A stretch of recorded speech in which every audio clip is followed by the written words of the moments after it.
High, welcome back to my channel be positive with Anu.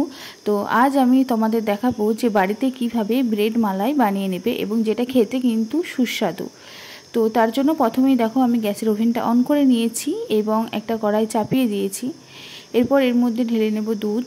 তো এখানে কিন্তু 1 লিটার দুধ আছে, তোমরা হাফ লিটারও নিতে পারো। আমি যেহেতু এটার সাথে আইসক্রিম বানিয়েছিলাম সেই জন্য আমি একেবারেই দুধটা নিয়ে নিয়েছিলাম। এরপর দুধটা বয়েল হওয়ার জন্য ওয়েট করতে হবে।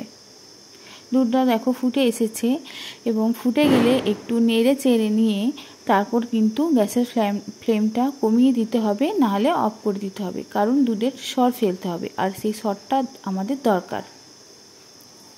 এখানে দেখো দুধের সর পড়ে গেছে এবং এই সরটা আমরা কিন্তু আস্তে আস্তে তুলে নেব।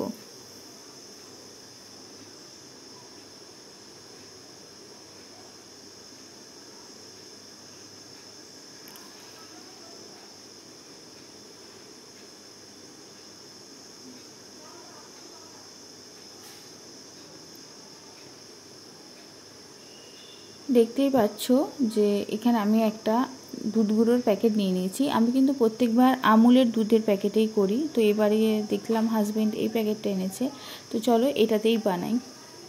ওই দুধের সরটার সাথে প্রয়োজন অনুযায়ী কিন্তু এই দুধের গুঁড়োটা মেশাতে হবে।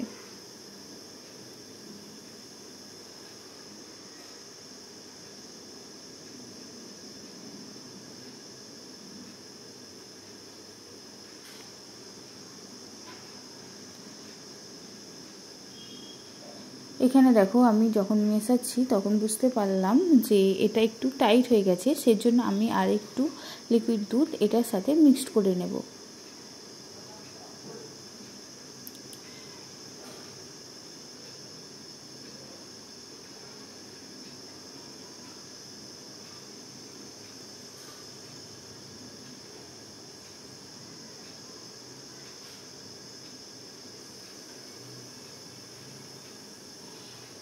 এবং এই মিশ্রণটাকে ভালোভাবে ফেটিয়ে নিতে হবে। তারপর ফেটানো হয়ে গেলে এই মিশ্রণটাতে তোমরা কিন্তু চিনি অ্যাড করবে। এখানে যদি চিনি পাউডার করার থাকে তাহলে সেটা আরও ভালো হবে।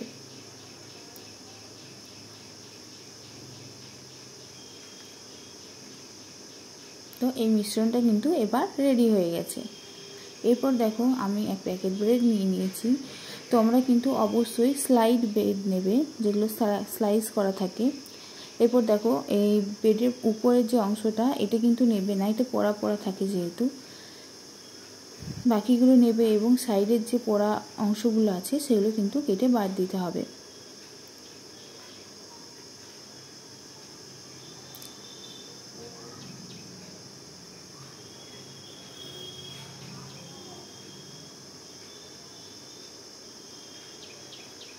আমি এইভাবে সব ব্রেডগুলো দেখো কেটে নিয়েছি।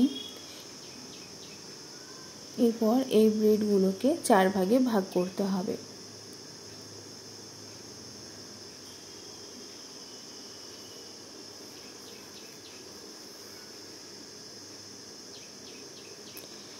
এরকমভাবে সমস্ত ব্রেডগুলোকে তোমরা ভাগ করে নেবে এবং একটা আলাদা প্লেটে রেখে দেবে।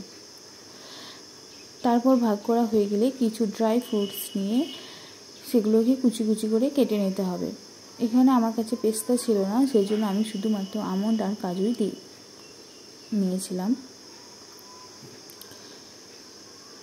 এই দেখো এখানে আমার সমস্ত কাটা হয়ে গেছে।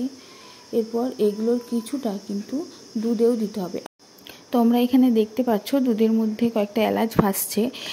তো আমি কিন্তু এর মাঝে দুধের মধ্যে 4টে এলাচ আর 2 চামচ চিনি অ্যাড করেছি, যেটা তোমাদের আমি দেখাতে ভুলে গেছি।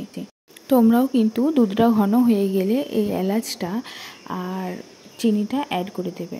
আমাদের বাড়িতে যেহেতু মিষ্টি সবাই খুব কম খায়, সেই জন্য আমি 2 চামচ দিয়েছি, তোমরা তোমাদের প্রয়োজনে স্বাদ মতো দিয়ে।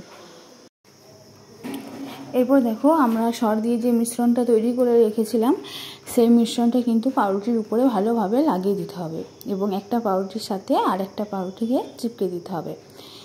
তো এইভাবে সমস্ত পাউরুটিগুলো তৈরি করে নিতে হবে।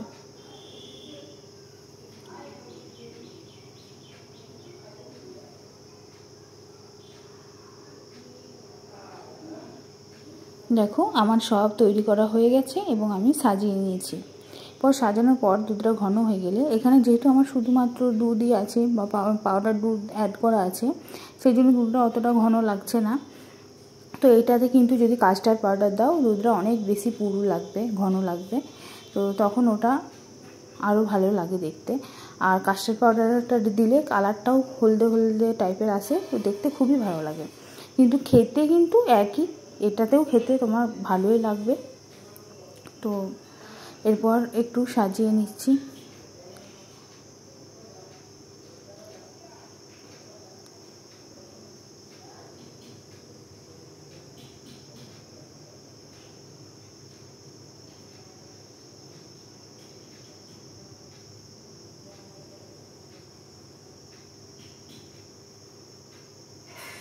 ও সাজানো হয়ে গেলে কিন্তু এটাকে একটু ফ্রিজে রেখে দিলে ভালো। ফ্রিজে রেখে দিলে দুধটা একটু জমে যায়, তো সেটা খেতে আরও বেশি ভালো লাগে। এই দেখো আমার কিন্তু মিষ্টিটা তৈরি হয়ে গেছে। তো ভিডিওটা তোমাদের কেমন লাগলো অবশ্যই জানিও।